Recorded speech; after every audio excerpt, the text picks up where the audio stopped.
Good morning, folks. Welcome to Watching Watches once again. I have another opening for you. This one I ordered very quickly, actually, as soon as I'd heard about it. This is it's a Seiko. It's a Seiko Alpinist, and it's a boutique release. It's only available from Seiko boutiques. So this one comes from the Bond Street Seiko boutique. I can't get the box behind the camera, so I've opened the box and we'll see what we got.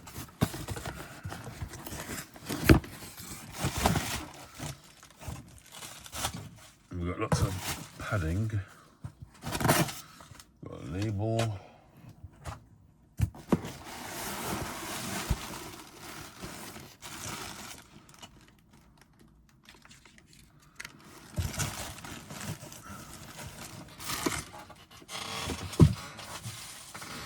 well, when I spoke to them, they said that they'd included something in the package, something small. They were right, it is something small. What on earth is this? Official timer. Let's get this open.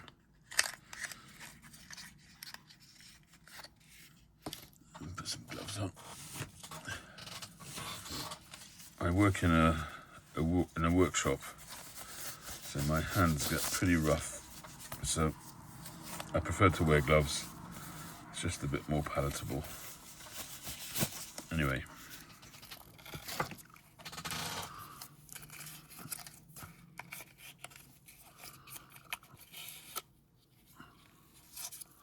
What is that, a magnet? Oh, it's a pin. Okay.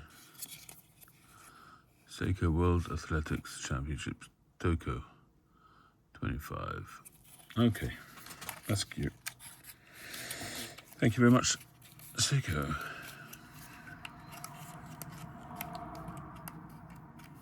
All right, let's put that aside. So we have the box. Got the outer sleeve.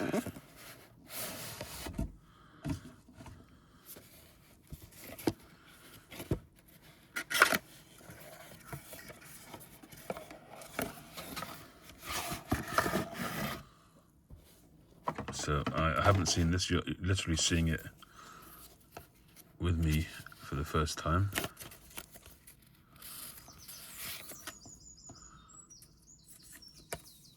So this is from the Grand Seiko Boutique at Bond Street.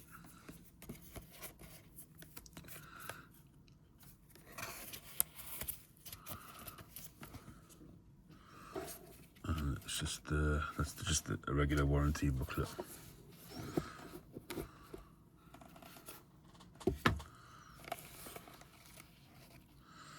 So this one comes with an additional strap.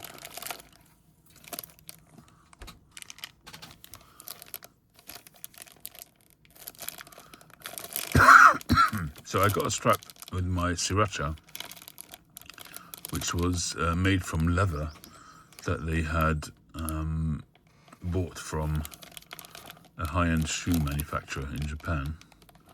I'm trying to see if it's the same kind of quality. I'm not entirely sure.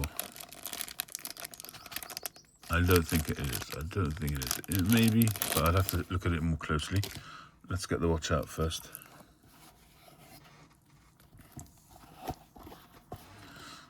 It's quite a nice box. Sort of a velvety kind of inner.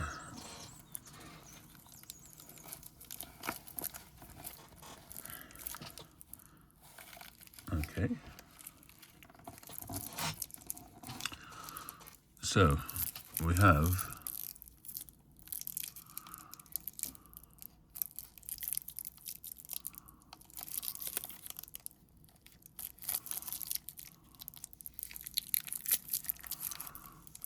I don't want to unwrap it too much before I make a decision if I'm keeping it or not.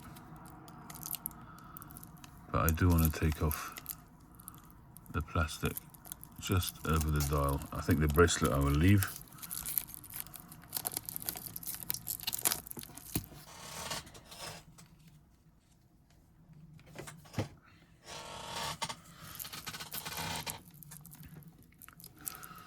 So this is the SPB289.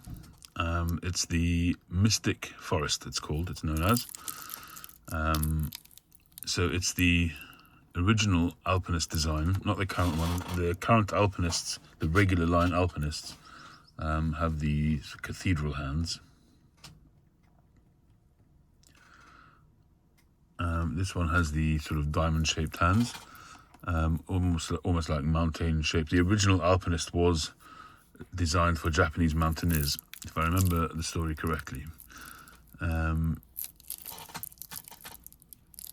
It's actually a nicer bracelet than you can see in the pictures. It really does look nicer. So you've got a 3-link bracelet. It's like a smaller oyster design, slightly smaller links, but you do have polished bevels on each of the silver links on the bottom and on the top of each link, which catches the light very, very nicely. It will catch it better once the plastic is off. Polished edges.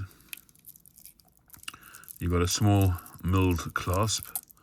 The top bit, the actual clasp bit itself might be stamped, but it could be milled. It may well be milled, but the actual, you got a trifold sort of clasp in the middle there. That's definitely milled.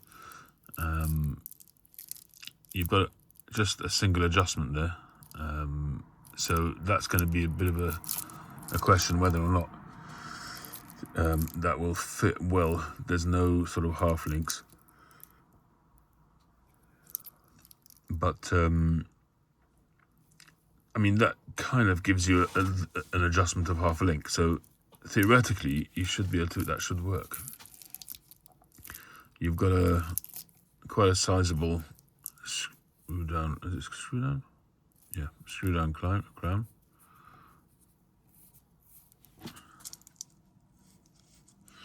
And yeah, it's got the familiar crunch as you turn the crown of the 6R35 movement.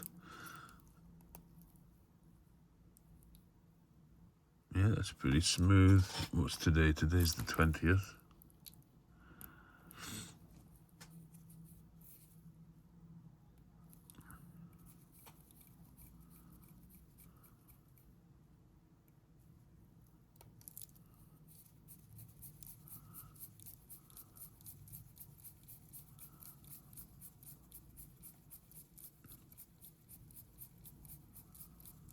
What is it now?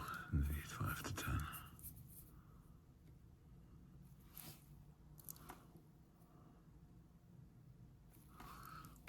Like pretty much all watches, there is quite a bit of play in the crown before it actually turns. But that is pretty common. It's not a Seiko thing. It's almost every watch brand until you get into the really higher end brands.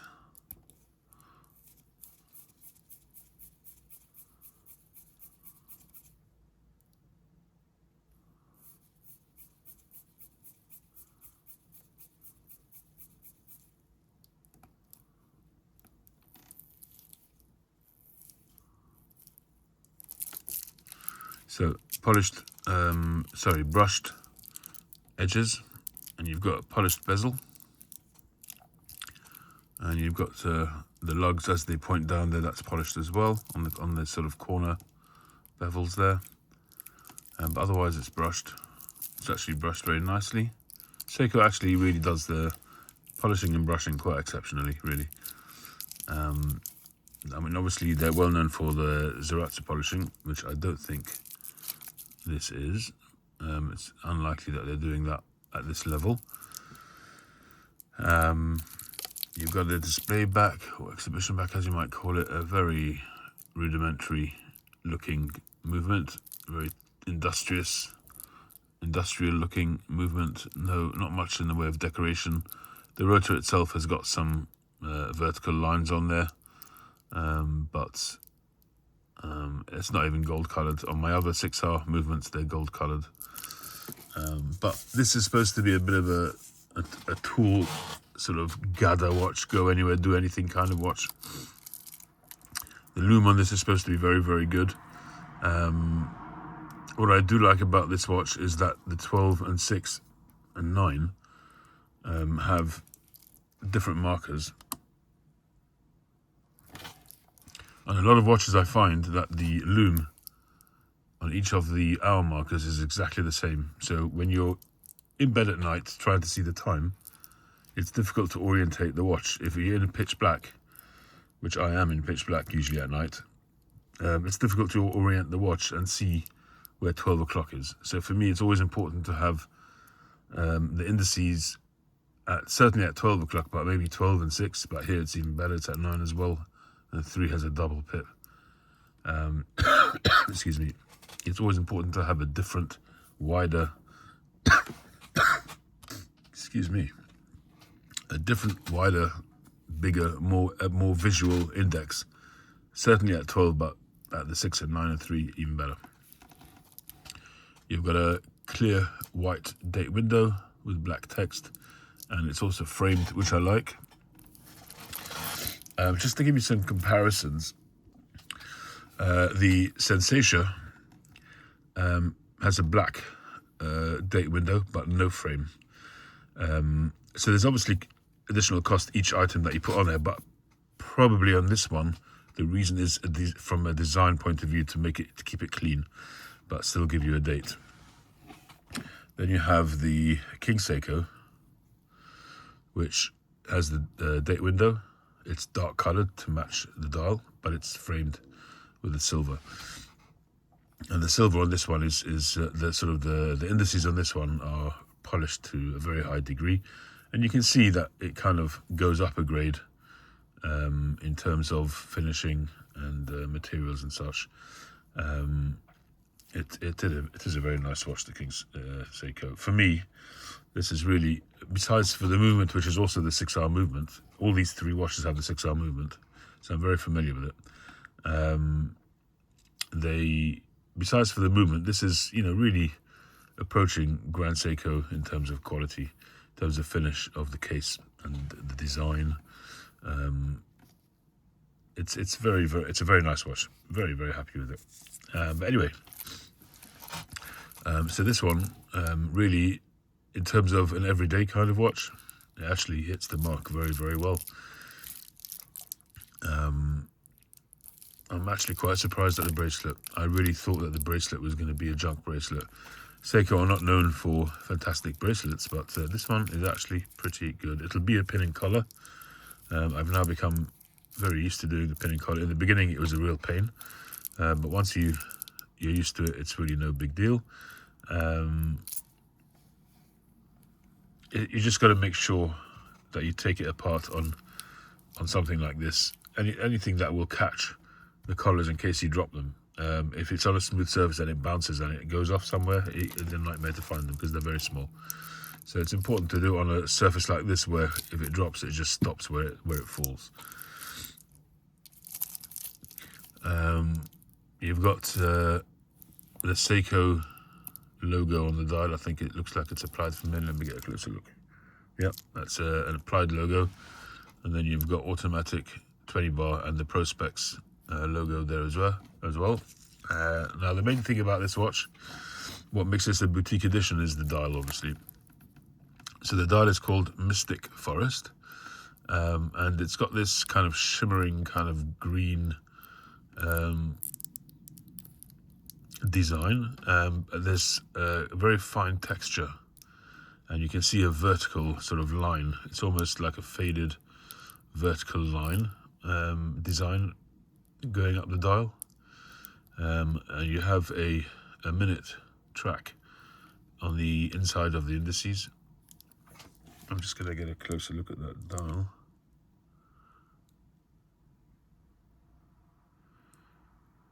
It is actually really nice. The indexes or indices also highly polished, and I understand that the lume is very powerful. I'm going to try and see if I can get it dark in here. See how the lume looks. Excuse the noise that my chair makes.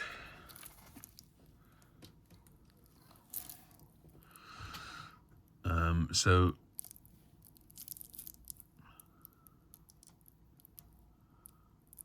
That's pretty good lume. I haven't put a light on it or anything like that. This is just from the daylight in this room, and that's pretty good. I'd have no complaints with that.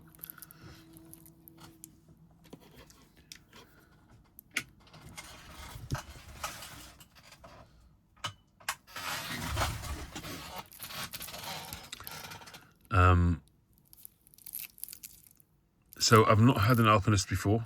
The reason why the traditional Alpinist, the ones with the cathedral hands and the numbers, the gold digits, it just didn't look right to me, because they're not the thinnest watch in the world. They're just under 13 mil, if I remember correctly, 12.3 or 12.6 or 12.7, something like that.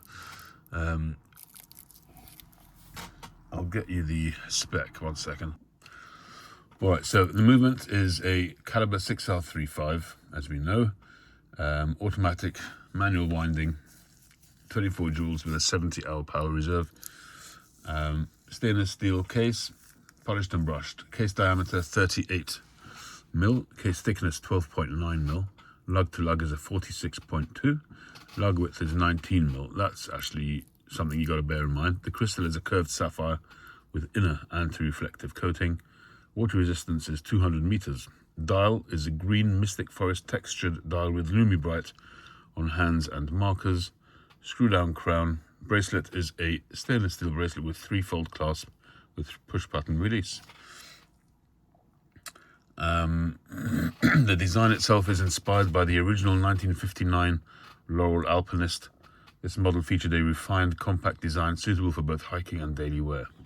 The availability of this watch is only at boutique exclusives, meaning it is sold primarily through the official Seiko outlets. So that's the basics of this watch. Now, when I was talking about the diameter, so the original Alpinists, they have a much smaller visual aspect, and it just shows you how design of a watch can make a difference to how a watch looks and even wears. So obviously, lug to lug makes a difference in terms of whether it wears larger or not. 46 is quite a small lug width, but with this one, compared to the other Alpinists, which have the inner compass bezel, they have this second crown here, which rotates a compass on the inside of the watch. For me, that inner bezel makes the watch look so much smaller, and then when you put it on a almost 13 mil thickness, the watch just looks wrong. The dimensions just look very wrong to me. It is a very, very popular watch, the original Alpinist, but for me, that it just has this really, really smaller look to it. So just to give you an idea, this is what is known as the classic Alpinist. This is the SPB289J1. And you can see this second crown here, and it has that inner compass, which means that the inner edge of the dial, if you like, is brought inwards by 2 or 3 millimeters, and the central main part of the dial just looks a lot smaller. And the actual case itself is wider. I think it's wider than this is 38 mil, but just when you look at them, well, obviously it's not like for like, that's a digital image, but when you compare them, this one looks bigger than the 121J1. I like the numbers on this. I like the cathedral hands. One aspect of this is what I was talking about before. The lume on each of the hour markers is just a pip. It's just a dot of lume, and it's exactly the same on all of the hour markers, including the 12. So very hard to orientate when it's pitch black.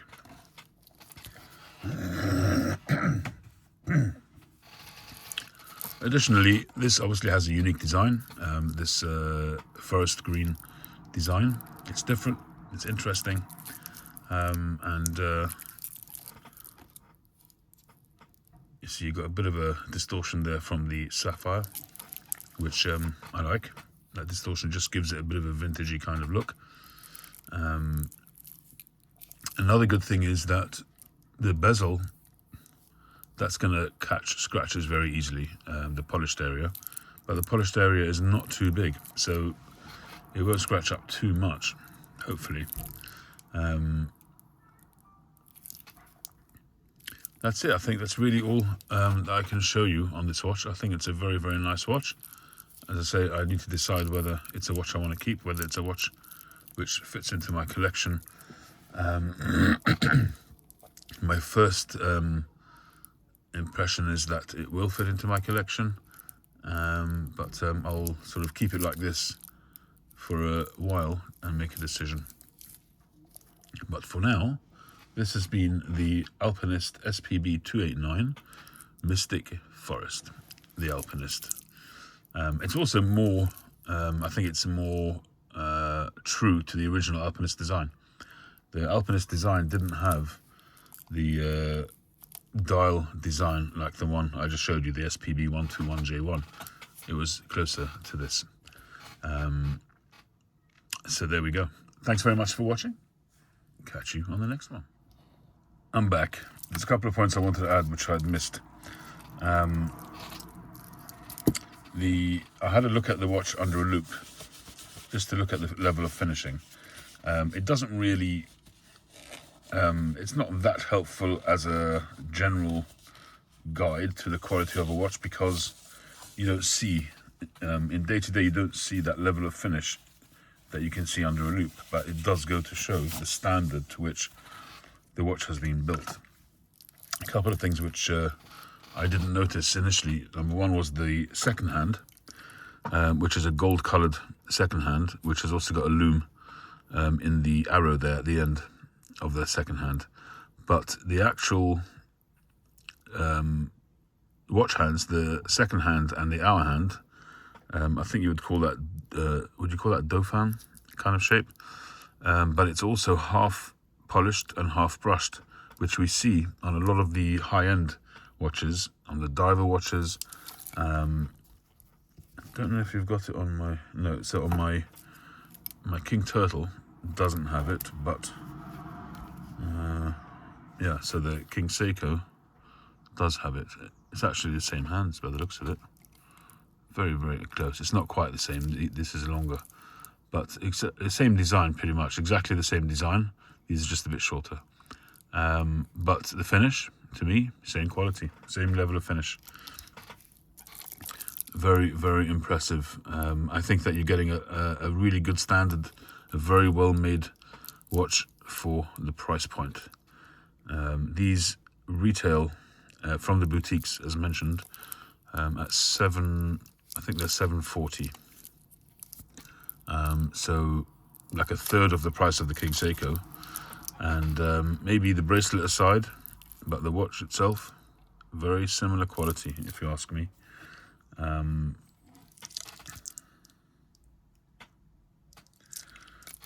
King Seiko will be slimmer. It's got a signed crown, and it's just a different design and a better finish, no question about it. But from a concept point of view, from a finish, so the dial on this one is called Denim Indigo. It's a very refined brushing on there, and the finish on the indices on this is just ridiculously high. But so this is not quite on the same standard, but not that far away.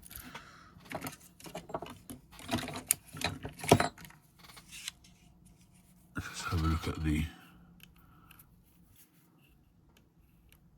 That's 38 mil.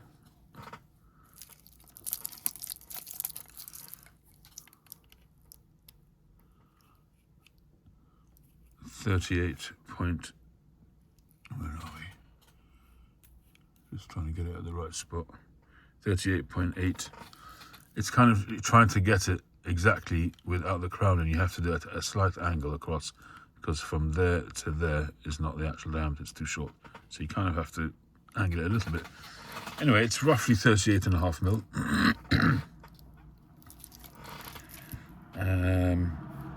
That one is 38. So if you look at these two watches, This one looks considerably bigger than this one, but they're very, very similar in size. It really looks, it's like an optical illusion almost. Anywho, if I put it next to the Sensation is 40mm. It even looks bigger than the Sensation. Yeah, it's like an optical illusion. Anyway, I just thought I'd add those points in, especially about the handset. Thanks very much. Catch you on the next one. And here I go again. I haven't really shown you the strap. So the strap is quite a nice, soft, supple leather, Seiko stamped. I'm not sure where this whole sort of idea came with these stitches. It's been in for a few years now. And for me, I don't know, I'm not sure. For me, it looks a bit silly, but it's just a personal feeling on that. And they tend to unravel after a while. Some of them are, excuse me. On some of my watches, I've taken to putting a little dab of glue to stop it unraveling on the underside, just to stop it unraveling. But you do have to be careful that it's a very small dab, otherwise it'll irritate your wrist. So it's a dark brown, a very dark brown. I think it's brown, not black.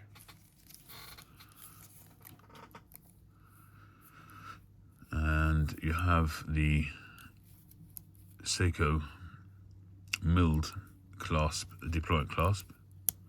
It says Seiko on it. My King Seiko has, not the King Seiko, my Sriracha has the same clasp, I think, and it says King Seiko on it. But I think it's exactly the same clasp. They're easy to adjust. You have this little deployment thing here,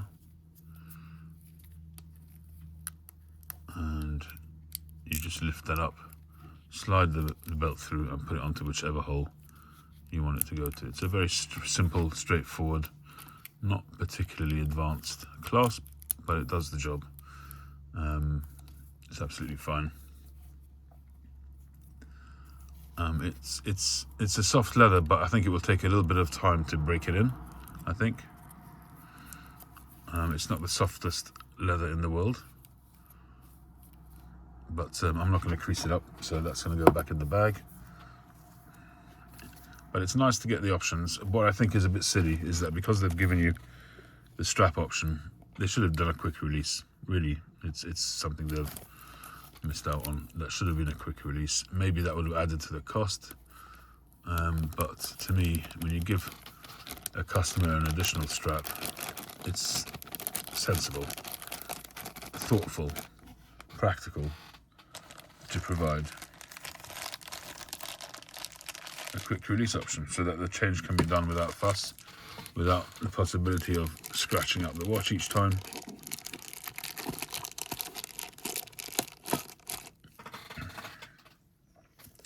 So that's packed in.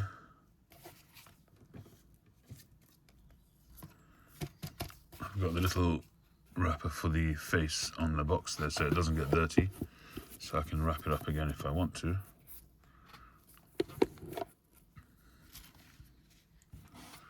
Got a little polishing cloth. No, it's not signed, I suppose, but it's actually it feels like quite a good quality cloth.